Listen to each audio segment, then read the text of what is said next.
मी सोडू तुम्हाला घरी? नको, मी जाईन बसने. आपण कॉफी घेतली असती. हॉटेलमध्ये कॉफी घेणं मला नाही योग्य वाटत. लोक नको ती चर्चा करतील. मला वाटतं लोकांच्या बरोबर तुमचाही काहीतरी गैरसमज होतोय. तुमचंही तसं योग्यच आहे म्हणा. आपण आमच्या घरी गेलो तर? मी पुन्हा कधीतरी नाही, आत्ताच यावं लागेल. तुम्ही नेहमी टाटा कॉफी घ्यायचं प्लीज. ठीक आहे, चला. मी तुमच्या कारमधनं नाही येणार. उगाच पराचा कावळा होईल. मी येईन बसने. You are right. हे माझं कार्ड. मी वाट पाहिन तुमची.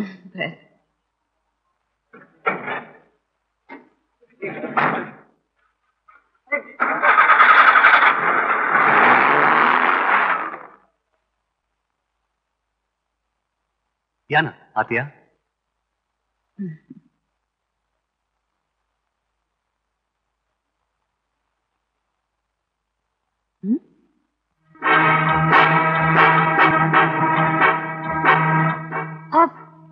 माझा फोटो? नाही, माझ्या बायकोचा. दिसायला अगदी तुमच्यासारखीच होती ती.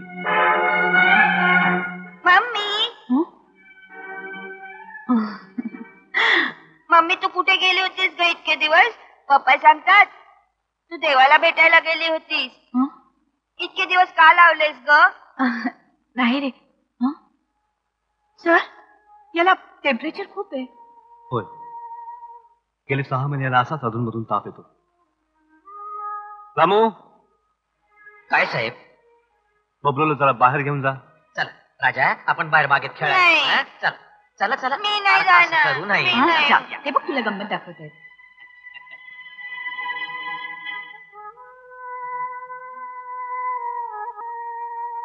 काय झालं होतं तुमच्या मिसेसना? ती एक माझ्या आयुष्याची ट्रॅजेडी आहे. खूप मोठी कहाणी आहे ती. त्यावर आपण नंतर बोलू. तुम्ही उभ्या क्या, बसा ना. मी कॉफी बनवतो तुमच्यासाठी. सर तुम्ही? मी बनवली तर चालेल? Why not. कॉफीचं मटेरियल कुठे दाखवू? नको, किचन मधल्या वस्तू स्त्रियांना दाखवाव्या लागत नाहीत. घेईन मी, तुम्ही बसा. ओके.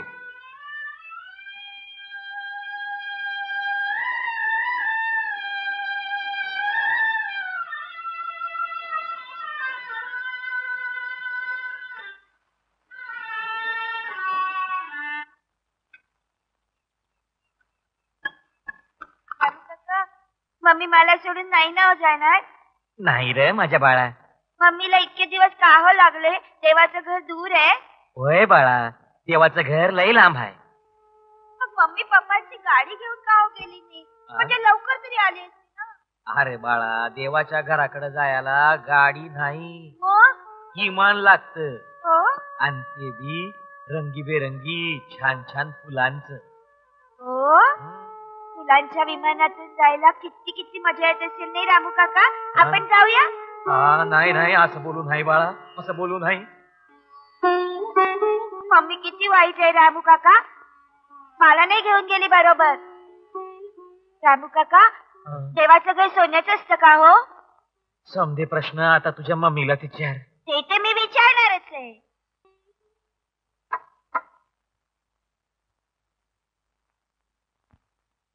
आणि राधाचा तो कॅन्सर.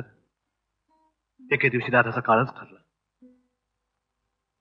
त्या काळाच्या काळ्या कुट्ट अंधारात बबलू आणि मी सुद्धा गुदमरलो गेलो. बबलू तर आईची हायच खाल्ली. तो सारखा तापानं फणफणू लागला. मोठमोठे डॉक्टर्स झाले, वैद्य झाले, पण माझ्या बबलूचा ताप कधीच उतरला नाही. माझ्या बबलूला गरज आहे ती आईची. कुठून देऊ त्याला मी आई? जगाच्या बाजारात पैसे फेकले की सर्व काही मिळत असतं, पण आई कधीच विकत मिळत नसते. मी तुला वारंवार कॉन्टॅक्ट करण्याचा प्रयत्न केला, ते केवळ बबलूसाठी. तुला माझी पत्नी नाही होता आलं तर बबलूची आई व्हायला काहीच हरकत नाही. बबलूच्या जीवनाची भीक मागतो मी तुझ्याजवळ. माझ्या बबलूचे प्राण वाचव. हे फक्त तूच करू शकतेस. आय एम सॉरी, पण मला खरंच तुमच्याबद्दल सहानुभूती वाटते, पण मी काहीच करू शकत नाही, कारण माझं लग्न ठरलं. मला जपल्या पाहिजेत घराण्याच्या परंपरा, खानदानाचे संस्कार, आणि महत्वाचं म्हणजे माझ्या आबांच्या भावना. मी जर असं काही केलं ना तर माझे आबा आत्महत्या करतील. खरंय तुझं. मम्मी मम्मी मला घे ना. मम्मी मम्मी आता तू मला सोडून कुठेही जायचं नाही, नाहीतर मी सुद्धा देवाघरी जाईल. बबलू, नाही राजा, असं बोलायचं नाही. हे बघ, मी तुला सोडून आता कुठेही जाणार नाही. माझी शपथ. तुझी शपथ.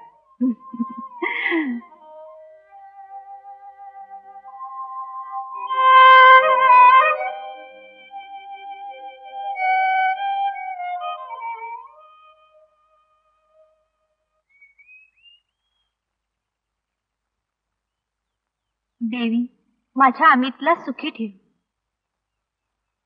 बिजली, कसलं कारण मागत होतीस देवीकडे? काही नाही, असंच आपलं. खोटं बोलू नकोस. देवीच्या प्रत्येक वाराला मी इथे पूजेला येते. इतक्या दिवसात कधी दिसली नाहीस तू. बिजली, अमितची बहीण या नात्याने सांगते, तू अमितशी लग्न कर. ताई, काय बोलताय? तुम्ही थोरल्या, आधी लग्न तुमचं.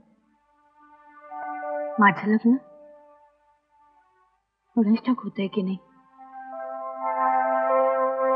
बिजली, मी काही करते याचं मला काहीच वाटत नाही. मला त्याचा गर्वही नाही.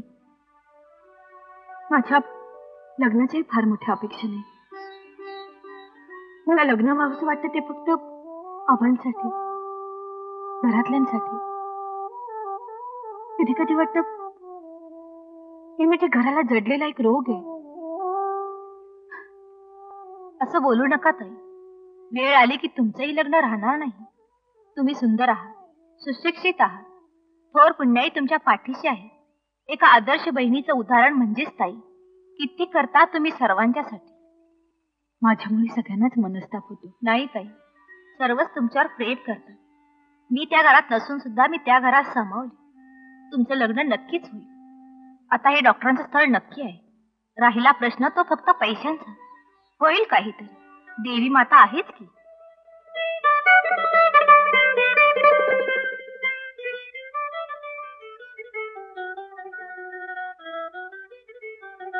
शेखर, तू? आई, परवा ती बिजली आपल्या घरी आली होती म्हणे. हो. हल्ली तुमचं भेटणं खूप वाढलेलं दिसतंय. तुला काय म्हणायचंय? अमितला ती बर्बाद करतेय. प्रेम करणं हा गुन्हा नाही. आम्ही तिच्याशी लग्न करणार आहे. एका दारू विकणाऱ्या मुलीशी? दुकान तिच्या भावाचं आहे. पोटासाठी काहीही करावं लागतं. मला हा संबंध मान्य नाही. मग राहू दे का ती बिन लग्नाची, तुझ्या बहिणीसारखी? ताई,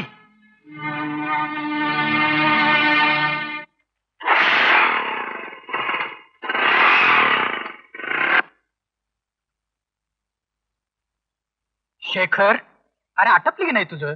गणपती आणायला जायचं ना आपल्याला. आबा तुम्ही जा, मला ड्युटीवर जायचंय. शेखर, लहानपणापासून दरवर्षी गणपती आणायला जातो आबांबरोबर. चल बरं. नाही नाही, मला वेळ नाही. आधी उशीर झालाय. ठीक आहे ठीक आहे, आम्ही जाऊ. पण थोडे पैसे देतोस ना? आता गणपती आणायचं म्हणजे 100-150 रुपये तरी लागणारच. तेही मीच द्यायचे का? विजय आणि अमितची जबाबदारी नाहीये? शेखर, तुला माहितीये मी एक साधा तंबाखूच्या दुकानातला दिवाणजी होतो. कसे बसे रोजचे 5-25 रुपये मिळायचे मला, आणि जे मिळायचे ते सगळे घरातच देत होतो की मी. काही उपकार नाही करत. 25 रुपये कमावणार आणि नवरा बायको सकाळ 4 जण 4 वेळा गिळणार. चढलं मेलं लक्षण ते. एक पै नाही मिळणार गणपती आणायला. सुनबाई, अगं पैसे द्यायचे नसले तर देऊ नकोस, पण सणावारी घरात अभद्र बोलू नकोस. लाज वाटते मला. गणपतीच्या कारणावरून घरात वाद निर्माण होतात. तोंड वर करून बोल नका भाऊजी. कमवायची अक्कल नाही आणि तत्वज्ञान शिकवता. चढलं मेलं लक्षण ते. यांच्याकडे म्हणे पैसे नाही. त्या अमित भाऊजींना रोज 100 रुपयाची दारू लागते ढोसायला. वहिनी, का? खरं बोललं तर कडू लागते. अरे तुम्ही लोक कोणी गप्प असणार आहात की नाही? अगं बाई, ब्लड प्रेशर वाढलं वाटतं एकदम. गप्प बसते बाई, नाहीतर उगीच निमित्ताला कारण घडायचं. वहिनी, खबरदार पुढे एक शब्द बोलाल तर गरज नाही तुमच्या पैशाची. काय समजता का तुम्ही स्वतःला? मी पैशाची सोय केलेली आहे.